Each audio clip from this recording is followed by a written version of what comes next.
Il y a des gens qui vont dans la Silicon Valley pour imaginer le futur. Moi, mon pari, c'est que le futur, il est dans les magasins de réparation de smartphones. Il y a toute une économie, non pas juste de la réparation, mais de la maintenance, de l'apprentissage qui est en train de naître.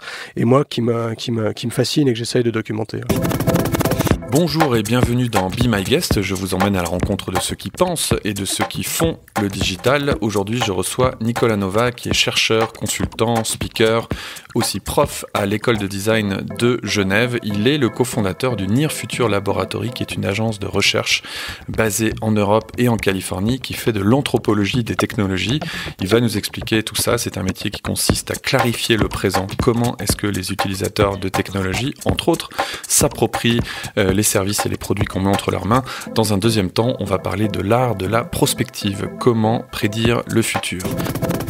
Be My Guest, présenté par Laurent Haug, en partenariat avec 200 idées et créa, école membre de INSEQ. Bonjour Nicolas Nova. Bonjour.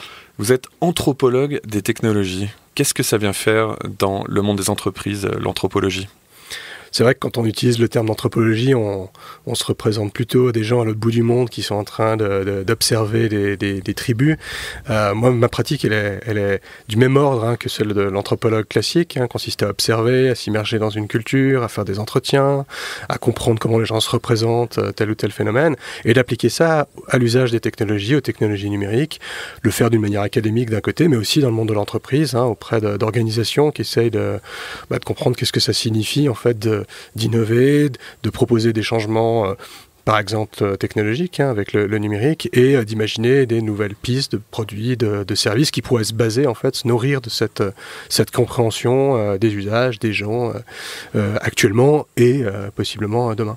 Mais ça, donc vous m'aviez dit, quand on préparait, c'est clarifier le présent. C'est-à-dire que, en fait, une technologie, quand on la déploie, elle va se retrouver dans le quotidien, dans différents pays, dans différents contextes culturels, et donc c'est d'aller voir comment est-ce que concrètement les gens s'approprient et utilisent un produit, un service qu'on a mis à leur disposition.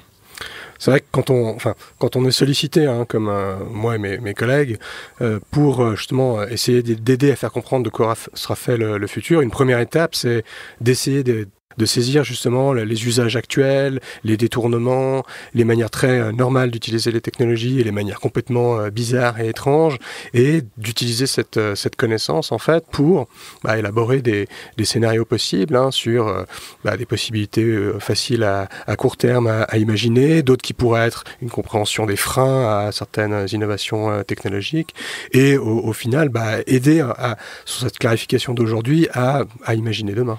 Mais ça, c'est dans un deuxième temps. Ça, c'est le côté prospectif. On va en parler un petit peu après. Mais essayons d'être très concrets sur ce côté anthropologie. Donc, ce que viennent chercher les entreprises, c'est une compréhension réelle du quotidien des clients, sachant que c'est une des grandes erreurs qu'on fait souvent dans les entreprises, quand on a tendance à imaginer, à faire tout un tas de scénarios qui ne sont pas ancrés dans la réalité parce qu'on ne va pas voir réellement ce qui se passe sur le terrain. Très concrètement, un projet d'anthropologie des technologies, ça se passe comment ?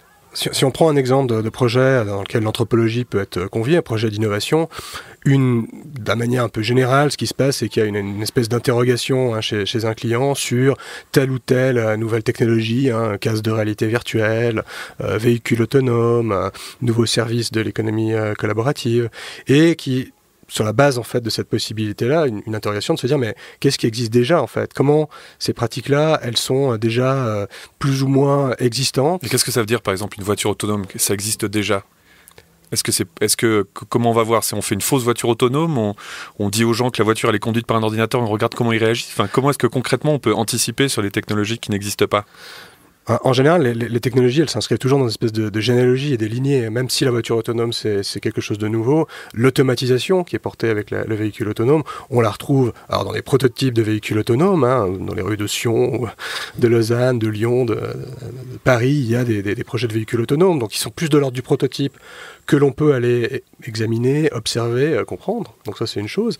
Il y a aussi une dimension plus historique. Si on prend l'automatisation avec le véhicule autonome, on peut aussi se poser la question de comment d'autres formes d'automatisation ont déjà eu lieu dans des véhicules. Par exemple, les manières de se garer automatiquement, la boîte automatique de vitesse. Donc de saisir déjà comment des formes d'automatisation. Donc comment en fait les clients ont réagi déjà à des automatisations précédentes? Ouais, comment est-ce qu'ils se sont appropriés ou non ces changements, comment une certaine catégorie de gens est très à l'aise avec ce genre de choses et d'autres pas du tout, comment chez certains ça amène à des manières de changer leur conduite, leur manière de voir leur propre mobilité. Et donc à partir de là, quand on essaie d'imaginer demain, c'est pas de se dire demain existe déjà, mais c'est de trouver les sortes de graines du futur qui sont déjà présentes dans certaines pratiques et certains comportements, les documenter, les extrapoler. Et ensuite, après, les extrapoler, justement, de se dire, mais si on voit que, je sais pas, la manière de réagir quand la voiture se gare automatiquement, c'est, pour une certaine catégorie de population, c'est une forme de crainte, parce qu'il y a une espèce de perte de contrôle, etc., etc. De se dire, mais ça, il faut la prendre au sérieux, et peut-être c'est pas valable pour cette catégorie de consommateurs, alors que ça pourrait être beaucoup plus intéressant pour une autre catégorie qui est à l'aise avec ça. Nicolas Nova, qu'est-ce que concrètement une entreprise retire de cette démarche d'anthropologie ? En général, la première chose que les entreprises retirent, c'est déjà une prise de recul par rapport à toutes sortes d'idées préconçues qu'elles pourraient avoir sur leurs produits et leurs services. En se disant, mais on imaginait que les gens auraient totalement besoin de cette nouvelle app ou de ce service. Et en fait, on voit que dans leur quotidien, le besoin qu'on a en tête ou le comportement qu'on aimerait pousser, en fait, il n'existe quasiment pas, ou les gens, ça les intéresse pas. Donc c'est une façon d'éviter de faire des erreurs, par exemple, puisqu'on va pouvoir aller voir, avant qu'une technologie soit déployée de façon massive, on va pouvoir aller anticiper sur le fait que on imaginait que les gens en avaient besoin, puis ils n'en avaient pas du tout besoin, ou qu'il y avait peut-être un frein de résistance culturelle en se disant, tiens, ça me fait peur une voiture qui se conduit toute seule, et qu'il suffisait de trouver une petite technique pour rassurer les gens par rapport à ça. C'est ça, c'est une façon d'anticiper quelque part et d'aller mitiger des problèmes avant qu'on ait déployé un produit ou un service à grande échelle. Je dirais que ça permet sur un premier plan justement de se garder de ce genre d'erreur en rendant beaucoup plus tangible et humain finalement le consommateur à qui ça s'adresse, contrairement à toutes sortes d'idées préconçues et qui relèvent parfois de la fiction. Mais c'est pas que ça non plus, c'est aussi de voir que dans les pratiques des gens en général, dans toutes sortes de projets sur lesquels on a été impliqués, la manière dont les gens conduisent, font à manger, font du sport, il y a déjà des gens qui se comportent comme les humains potentiels du futur, on pourrait dire. C'est-à-dire les early adopters, là. C'est ces petites niches en fait, de gens qui sont peut-être extrêmes dans leur comportement, que ce soit dans leur adoption ou dans leur refus, et chez qui on va trouver les graines de comportement futur. Voilà, et du coup ça peut être la perle rare de la personne qui, alors je repense à un projet de jeux vidéo, sur les périphériques de jeux vidéo, les manettes de jeux vidéo, je faisais des entretiens chez des gens qui jouaient à des jeux de course automobile, et un des gars sort de son placard une espèce de mélange de chaises et de manettes de jeux vidéo et de volants qu'il avait bricolé lui-même parce qu'il trouvait que c'était plus immersif. Et voilà, ça c'est un de ces exemples. Et du coup, ça c'est devenu un objet commercial où aujourd'hui on peut s'acheter des chaises de jeux vidéo avec des volants, avec des pédales. Alors ça donne l'idée en fait de prototype, ça c'est une phase aussi qui est importante. C'est pas juste de rester dans l'observation, mais d'imaginer comment à partir de tout ce qu'on a pu observer, on peut imaginer des prototypes de produits, de services qui soient basés en fait sur ces besoins latents qu'on a pu identifier chez des gens. Alors ça marche pas toujours, parce que parfois évidemment ce qui vous est proposé peut être complètement étrange et hallucinant, mais c'est ça aussi qui est surprenant, qui est pas juste de venir battre en brèche des préconceptions, mais de se laisser surprendre par des possibilités nouvelles. Alors comment est-ce qu'on s'y prend concrètement ? C'est-à-dire, alors vous travaillez, j'ai regardé la liste des clients, c'est quand même beaucoup des grosses entreprises, on a l'impression que c'est des gens qui ont une certaine masse critique, il faut qu'il y ait une maturité, il y a des constructeurs automobiles, des constructeurs de smartphones ou de téléphones, etc. Et donc les gens viennent vous voir et en fait on a un objectif précis, c'est-à-dire on définit un périmètre en disant par exemple on voudrait connaître l'impact de l'arrivée des smartphones dans un continent ou un pays. Et en fait, vous vous déployez sur le terrain et c'est un mélange de données qualitatives où on va interviewer des gens, on va voir on va voir des individus et de données un peu quantitatives. Comment est-ce que ça se passe très concrètement, cette prise de contact avec la réalité ? Si on prend l'exemple d'un projet assez concret, maintenant qui date de quelques années, mais qui était celui plutôt sur le nouveau rapport à l'automobile, donc pour un constructeur français automobile, il y a toujours une espèce de vague idée générale au début, c'est-à-dire les nouvelles manières de se représenter la conduite, la mobilité. Ça, c'est évidemment assez, c'est intéressant, mais c'est tellement large qu'on a du mal à travailler. Donc, ce qu'on fait, c'est essayer de resituer, recadrer un peu, en prenant par exemple 3 marchés, on avait pris la Suisse, la France et les États-Unis, en listant les nouveaux rapports liés à la mobilité à l'automobile, l'autopartage, le covoiturage, et par exemple, et ensuite d'aller passer plusieurs journées avec des gens qui font ça en fait, sur ces territoires. Ou qui le refusent. Alors il y a aussi un intérêt par rapport à ça, parce que si c'est quelque chose qu'on veut faire, voir quels sont les freins qu'ont les gens dans la tête. Les non-usagers sont toujours aussi intéressants à prendre en compte et on le fait. Mais en général, c'est surtout chez les usagers, et donc d'être dans une... Alors on dit étude qualitative, donc de l'enquête de terrain, un peu à la manière justement anthropologique, c'est-à-dire d'aller passer du temps avec des gens qui sont des covoitureurs, qui font de l'autopartage, plusieurs journées, en faisant à la fois des entretiens, mais aussi des discussions informelles, en prenant des photos, des vidéos, en les enregistrant, en documentant tout leur journée, ce qu'ils font avant, ce qu'ils font après, ce qu'ils nous expliquent pendant qu'ils conduisent. Et à partir de là, à partir de toute cette matière qui est évidemment très, très riche, surtout quand on le fait sur trois territoires, c'est de se dire, mais qu'est-ce qu'il y a à retenir tout ça ? Alors, en général, il y a toujours un paramètre intéressant, c'est-à-dire que les usagers ne sont pas tous les mêmes, donc peut-être d'arriver à construire, en fait, de discriminer des différentes des personas, catégories. Un peu, de dire il y a différentes catégories de clients. De catégories de clients qui ont différents rapports aux objets technologiques qu'ils utilisent, à l'automobile, à la mobilité. Ensuite, chose très basique aussi, les problèmes qu'ils rencontrent, les écueils courants qu'ils rencontrent, mais également pas les détournements, mais leur manière de résoudre ces problèmes par eux-mêmes. Alors ça peut être parfois technologique avec une autre app, en faisant appel à quelqu'un d'autre qui est pas du tout censé les aider, mais qui pourrait les aider. C'est aussi voir qu'il y a des gens qui ont utilisé certains services puis qui ont arrêté, ou d'autres qui ont découvert d'autres services qui sont plus pertinents que ceux-là, voire certains qui nous expliquent qu'est-ce qui pourrait être amélioré, qui pourrait être nouveau pour améliorer leur mobilité quotidienne. Et à partir de tout cet ensemble, non pas de s'arrêter là en faisant une grande thèse d'anthropologie, mais plutôt de se dire, mais comment, à partir de ce matériau, on arrive à convaincre le client qui a pas un seul scénario, c'est-à-dire la mobilité de demain, c'est les SUV dans les véhicules autonomes, mais c'est qu'il y a peut-être plusieurs scénarios, plusieurs options qui sont pertinentes sur certains territoires, peut-être plus facile en Suisse et en France qu'aux États-Unis ou vice-versa, et donc d'arriver à nuancer, c'est pas complexifier, mais à montrer qu'il y a différentes voies possibles et qu'elles sont pas toutes égales et qu'il faut se garder d'une solution unique. Et vous êtes beaucoup intéressé à l'échec, aux échecs technologiques, vous avez fait un bouquin là-dessus. Alors justement, est-ce que c'est ça une des sources principales d'échecs, c'est qu'on imagine un produit dans un bureau et puis on le confronte à la réalité et personne n'en a besoin. En fait, ce que vous faites, c'est vraiment d'essayer d'éviter ces échecs quelque part. Parmi les raisons des échecs, et surtout les échecs répétés qui m'ont intéressé. Par exemple, le frigo intelligent. Le frigo intelligent. Le marronnier du monde de la technologie qui revient tout le temps et qui pourtant ne se matérialise jamais. Exactement. C'est quoi les raisons de ces échecs alors ? Il y a plusieurs raisons. Il peut y avoir une raison technologique qui fait que la maturité de la technique ne marche pas. Donc c'est trop cher, ça marche pas. Le truc classique.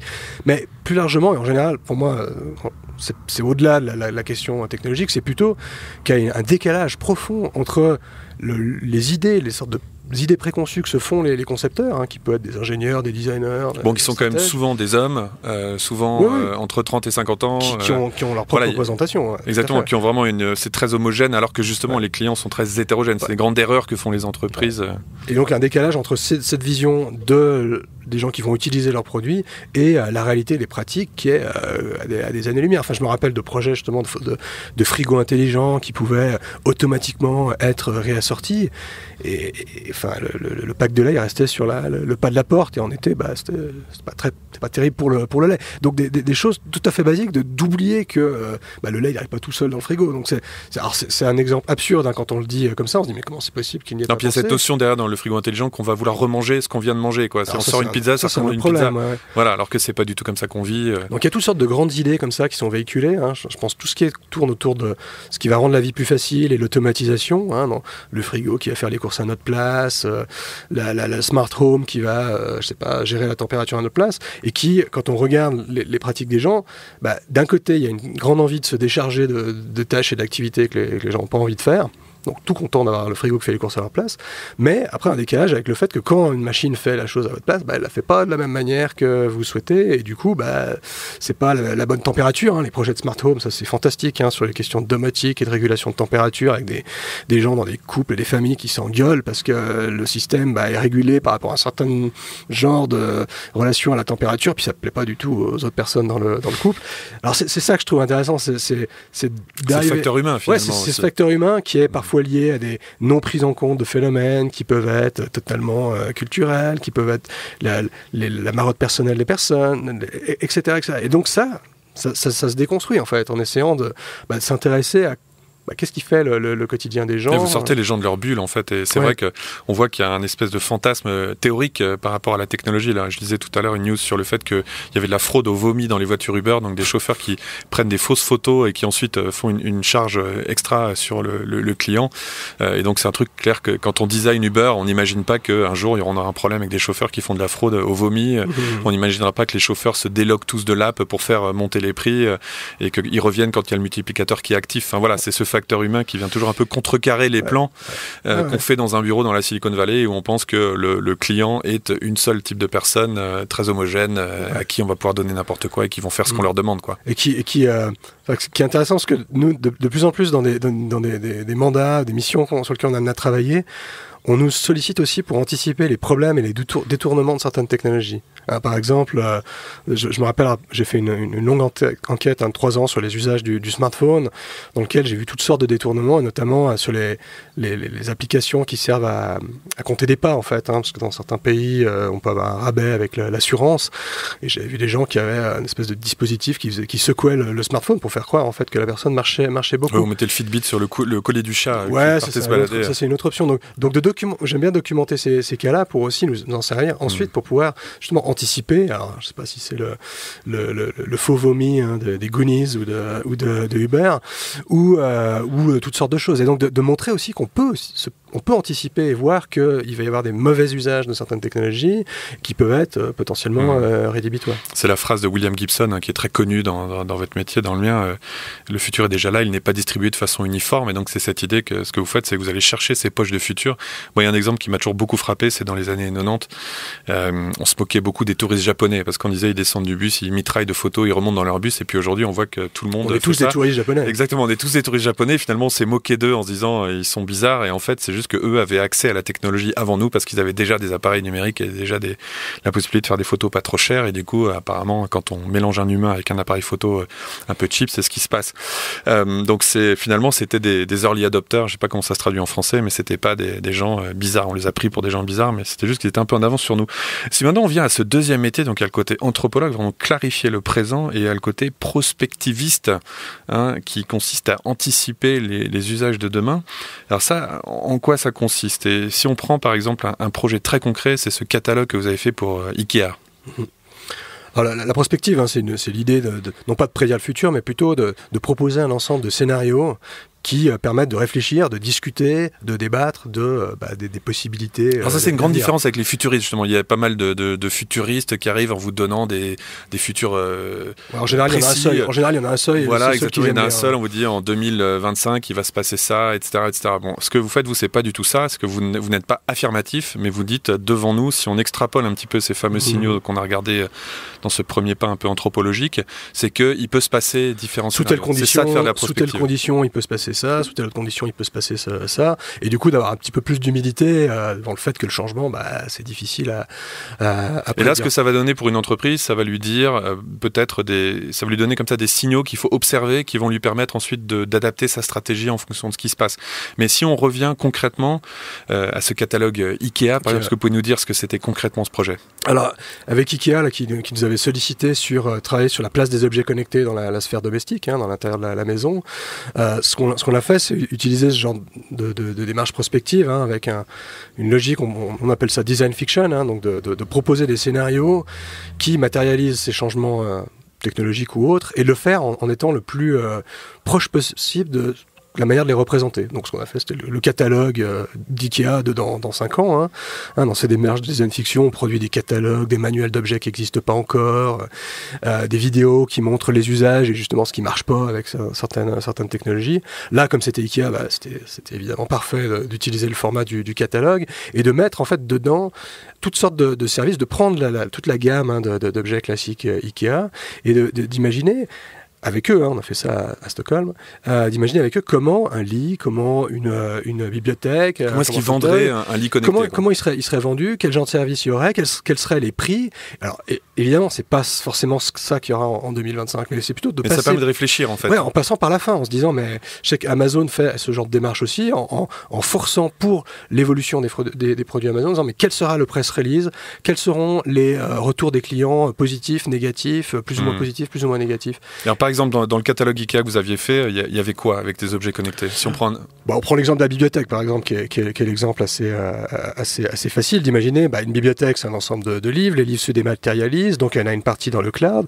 Donc IKEA développe un service de cloud. Qu'est-ce que ça veut dire quand IKEA développe un service de cloud? Alors, ils ne l'ont pas fait, mais ils pourraient le faire avec, par exemple, une sauvegarde des ouvrages qui sont disponibles, un accès à d'autres qui seraient plutôt sur un mode d'abonnement pour pouvoir accéder comme à une bibliothèque partagée. Mais donc c'est quoi? Concrètement, c'est un meuble avec un écran Alors dans notre catalogue, c'est juste un meuble avec le prix IKEA et un petit descriptif. Donc il y a un côté très léger, on a fait ça en juste une après-midi, mais ça force à matérialiser des changements et pas de parler de le cloud à la maison, la domotique, smart home, qui sont des concepts mais tellement généraux, abstraits et vides de sens qu'on ne sait pas de quoi on parle. Alors, quand on parle du prix que tel machin va avoir, tel tarif, tel service, on peut, alors c'est pas de dire que ce qu'on a mis va être une prédiction. En fait, on est remis en face des mêmes questions, mais d'une façon très concrète. On parle du comportement des gens, de ce qu'ils font, combien ils sont prêts à payer pour telle ou telle chose, qui, du point de vue, là, si je mets une casquette moins académique, mais plus proche du business, c'est des questions normales qu'on devrait tous se poser, mais qui sont parfois un peu oubliées, parce qu'il y a c'est tellement sexy de parler de smart home ou je sais pas quoi, qu'on parle que du potentiel et de ce côté cool de la technologie, et pas de ce qu'elle est censée faire, pour qui, dans quel contexte, pendant combien de temps, combien ça va coûter, qui sont les paramètres classiques du business. Oui, puis qui conditionnent la réussite d'une technologie. Enfin, c'est la différence entre l'invention et l'innovation, c'est que dans les labos ça marche, mais ensuite quand on doit le produire à des millions d'exemplaires, qu'on doit lui trouver un modèle d'affaires, compresser les prix pour que ça soit abordable, etc., c'est un autre défi. Mais il y avait quoi d'autre dans ce catalogue IKEA des objets connectés? Il y avait des lits et des matelas sur des questions liées à la collecte de données corporelles, justement, sur le sommeil, est-ce qu'on dort bien. Et là, justement, on avait tourné ça d'une manière un petit peu plus, pas ironique, mais on utilise souvent l'humour dans ces situations-là, pour montrer que ça peut être intéressant d'un certain côté, mais ça peut être aussi négatif et absurde d'un autre. J'ai l'impression que c'est un process qui oblige vos clients à ils trouvent pas des réponses, mais ils trouvent plutôt des questions. En fait, ça les oblige à se poser les bonnes questions et à faire face. Par exemple, quand vous parlez de ce lit connecté, j'imagine que derrière se pose la question de où vont les datas. Est-ce que IKEA va devenir un fournisseur quelqu'un qui on va avoir un espèce de compte online et puis ils vont agréger toutes les données de nos objets intelligents chez eux, et puis se posent derrière donc les questions de sécurité, les questions de vie privée, etc., de business model aussi. Peut-être que on va se retrouver à donner des objets connectés, puis on paiera avec nos datas, tout comme on peut le faire sur des plateformes online. Donc derrière, c'est vrai qu'en faisant cet exercice-là, on arrive sur les questions: est-ce que c'est un futur souhaitable? Quel est finalement l'objectif de notre marque? Est-ce qu'on fabrique des meubles ou est-ce qu'on fabrique du savoir-vivre, je sais pas, ou une façon de vivre qui mélange des meubles et des datas? Se pose les questions de gestion de la vie privée, se pose les questions de l'évolution du modèle d'affaires. Donc à travers finalement un objet très anodin, c'est ça votre métier. Vous amenez les marques à se poser des vraies questions, et finalement aussi c'est la force de cette démarche qu'on appelle donc aussi le design fiction, c'est que c'est très concret, c'est qu'on n'est pas en train de manipuler des concepts, c'est qu'on se pose devant un catalogue et qu'on peut avoir une discussion très rapidement sur des sujets de fond, mais finalement en passant par des choses assez simples. Voilà, et le côté très banal et anodin de ce qui est produit, c'est pas le scénario avec la vidéo, tout marche bien, tout est beau,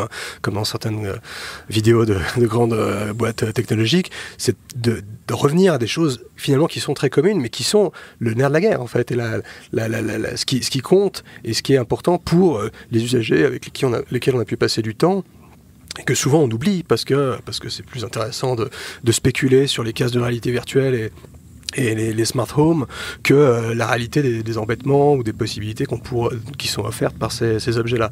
Souvent dans les organisations, ce qu'on voit, c'est qu'il y a une difficulté à partager, à discuter précisément de ces paramètres-là, parce que c'est obscurci par tout le côté sexy ou nouveau en fait de ces technologies, alors qu'elles posent des questions qui sont permanentes dans l'histoire des humains. Quand j'avais fait l'interview avec Fabienne Le Tadic de SIGPA, elle nous disait mais finalement personne n'aime écouter les clients dans les entreprises parce que c'est que des emmerdes. Oui. Et c'est un peu ça, c'est que dès qu'on regarde la réalité d'une technologie, on se rend compte qu'il y a des gens qui voient pas bien, il y a des gens qui comprennent rien, et c'est vrai que ça peut être très frustrant, alors que c'est probablement là un des grands facteurs de réussite d'une technologie, quand elle arrive à être utilisée par beaucoup de monde, à survivre dans beaucoup de contextes, etc.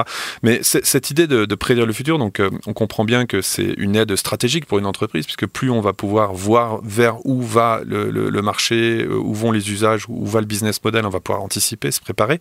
C'est quoi les grandes erreurs que font les entreprises quand elles essayent de faire cet exercice de prédiction de futur? Vous avez parlé d'une tout à l'heure, c'est cette idée de penser qu'il y a un seul futur. Alors, le monofutur, ça c'est le problème classique moi je vois régulièrement dans les conférences liées à la prospective ou futurologie. Bon, c'en est un, mais il y en a d'autres qui me semblent encore plus manifestes. Notamment le fait d'imaginer que le futur c'est toujours une espèce de progrès perpétuel avec du plus de.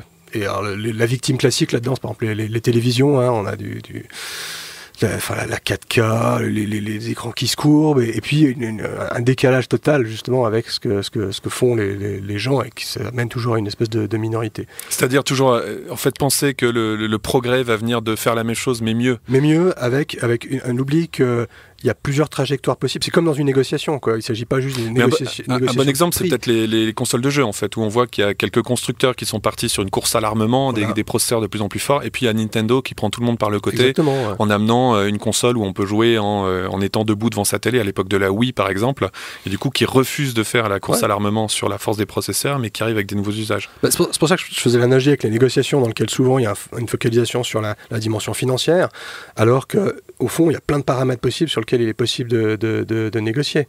Et du coup, d'imaginer qu'il n'y a pas un seul futur possible qui est plus dans la course aux armements technologiques, mais qu'il y a toute une dimension qualitative. On peut imaginer d'autres choses. Au lieu d'être, alors dans le cas du jeu vidéo, au lieu toujours d'être avec une représentation visuelle la plus parfaite possible, la plus proche de la réalité, on peut utiliser les gestes. On peut aussi imaginer le complément qu'il y a entre un objet mobile comme le smartphone et puis ce qui apparaît à l'écran, ce que fait Nintendo aujourd'hui avec des objets en carton, en fait. C'est quand même fascinant de voir. Les amiibo d'ailleurs, des objets physiques qu'on va retrouver dans les jeux. Mais encore les objets physiques, il y a un côté industrialisé, mais de se dire aujourd'hui qu'une marque comme Nintendo, aussi riche et optimale et proche des technologies, pour innover, va faire des choses avec des bouts de carton, et ça marche, et c'est fantastique. C'est une manière de créer des nouveaux périphériques avec des objets en carton.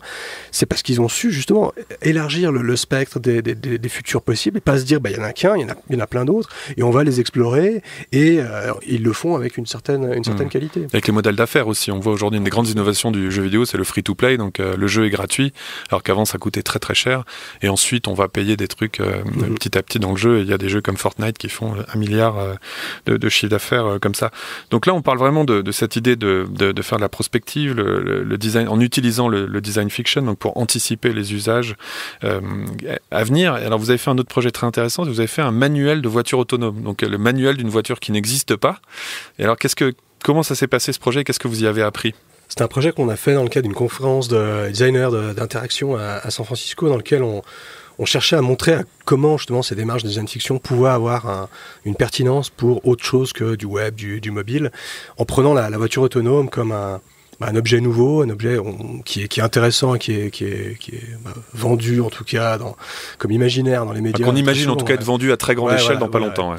Et du coup, nous, le problème qu'on voyait par rapport à nos intérêts et nos modes de fonctionnement, c'est de dire, mais la voiture autonome, tout le monde en parle, mais on ne sait pas bien exactement qu'est-ce qui est autonome là-dedans, comment ça fonctionne. Et du coup, en se disant, mais quel pourrait être un format pour comprendre rapidement ce que ça peut être, et puis pour en débattre, du bien fondé de certaines fonctions de la voiture autonome. On s'est rappelé justement de ces petits manuels qu'on nous donne par exemple avec les smartphones quand on les achète. C'est plus ces énormes manuels qu'on avait avant avec les lave-linges et les ordinateurs. C'est le manuel d'une dizaine de pages, et en fait chaque page, si on regarde par exemple le manuel d'un iPhone, décrit des fonctions primordiales de manière très facile d'accès. Parce qu'évidemment, qui lit ces manuels, il faut que ce soit assez simple. Donc on s'est dit, on va faire pareil pour le véhicule autonome, et on a fait comme ça un atelier avec une trentaine de personnes, designers, écrivains de science-fiction, ingénieurs, en réunissant d'abord toutes sortes de problèmes que posait la voiture autonome pour la personne qui la conduit ou qui la dirige sans avoir à la toucher. Donc savoir où la trouver, si on l'a prêtée à Uber, qu'est-ce qui se passe, savoir où la trouver sur un parking, savoir comment faire quand il y a un problème et qu'on veut absolument comment on la redémarre quand elle fait n'importe quoi. Voilà, si on a laissé un objet dedans, si on a laissé un enfant dedans, enfin évidemment avec une certaine dose d'humour, de lister tous ces problèmes et de se dire mais quelles seraient les solutions qui seraient proposées, comment on explique ça, mais juste en 10 points, en 10 pages, avec un schéma, un diagramme et une explication de la marche à suivre. Et en fait, tout ça, évidemment, c'est pas une prédiction, c'est plutôt une manière de se dire voilà ce que ça pourrait être en fait. Qu'est-ce que c'est que la manière de se garer automatiquement ? Qu'est-ce que c'est la manière de reprendre le contrôle pour justement, ensuite, se poser la question, est-ce que cette fonction-là, elle est pertinente, pas pertinente ? Est-ce que ça, elle est en lien avec des régulations actuelles ? Est-ce que ça, c'est possible par rapport à ce qui intéresse ou pas les consommateurs ? Et donc, de démystifier, encore une fois, cette espèce de grand imaginaire du futur de la voiture autonome. Et vous avez fait un projet pour le Grand Lyon, pour donc une communauté urbaine. En quoi ça consistait ? Alors, le Grand Lyon est un des clients des grandes villes avec lesquels on travaille régulièrement sur ces démarches de design fiction, avec l'idée de les accompagner. Le thème, c'était celui de la question des données personnelles, à l'époque justement du big data ou des données ouvertes. Et tout le travail a consisté à produire une série de scénarios. Alors là, pour le coup, en faisant, des affiches de services qui n'existaient pas encore, des offres d'emploi qui n'existaient pas encore, pour montrer en fait comment cette opportunité de big data et de données ouvertes allait amener à des nouveaux types de métiers, des nouveaux problèmes, à des nouvelles situations, et comment tout ça servait à participer à une réflexion sur quelle serait la place d'une municipalité. Mais au fond, tout ce que vous faites, il y a derrière un mot qu'on n'a pas dit encore, mais c'est cette idée de design thinking, donc qui est un peu un terme à la mode en ce moment, on pense beaucoup, donc, de réfléchir comme des designers, de créer comme des designers, de résoudre les problèmes comme des designers. Qu'est-ce que c'est, en quelques mots, cette méthode du design thinking ? Si je devais résumer, puis au-delà des définitions classiques qu'on trouve en ligne, c'est de réaliser une espèce de synthèse créative entre toutes sortes de paramètres qui peuvent être des changements technologiques, nouvelles techno, des brevets de technologies qui sont en développement. Donc la dimension technologique, la dimension humaine, comprendre des pratiques, des usages, des besoins, des imaginaires, des représentations, des non-usages. Et puis, d'un autre côté, avec une démarche assez souple, justement, les designers, ce qu'ils font, c'est produire des objets, produire un catalogue d'objets qui n'existe pas, un prototype assez basique d'un service ou d'un produit. Donc de rapidement mettre en forme finalement des scénarios qui émergent en fait du croisement de ces opportunités technologiques, ces changements dans la société, ces pratiques humaines, et de montrer qu'est-ce que ça pourrait donner en le mettant en forme sous une forme qu'on réinvente à chaque fois. Évidemment, avec Ikea, on a fait un catalogue. Avec le Grand Lyon, c'était plutôt une espèce de passage en vue de scénarios possibles. Avec le constructeur automobile, on a fait plutôt des mini-manuels de véhicules autonomes. Et donc, de repenser, en fait, par la fin, ce que font les designers, c'est de créer un objet final. Mais cet objet, la différence avec le design plus classique, c'est qu'il sert à faire réfléchir, il sert à anticiper les problèmes et à réfléchir à sa propre stratégie. Où sont vos antennes en ce moment ? C'est quoi les choses qui vous intéressent ? Parce que pour vous connaître depuis longtemps, vous êtes toujours là où on vous attend pas. Donc il y a eu un livre sur le reggae 8 bits, les gens qui faisaient du reggae avec des Game Boy. Il y a eu une thèse, vous étiez dans des îles là où il y a quelqu'un qui a étudié l'arrivée des smartphones sur un tout petit territoire comme ça, où d'un seul coup on a dû intégrer cette technologie en quelques années. Où sont vos antennes en ce moment ? C'est quoi les choses qui vous intéressent, les thèmes qui vous intéressent ? Là, j'ai tout un travail actuellement sur les magasins de réparation de smartphones. Alors pourquoi ? Il y a des gens qui vont dans la Silicon Valley pour imaginer le futur. Moi, mon pari, c'est que le futur, il est dans les magasins de réparation de smartphones. Parce qu'une grande partie de notre relation aux technologies, elle est basée sur le fait que ça marche pas toujours.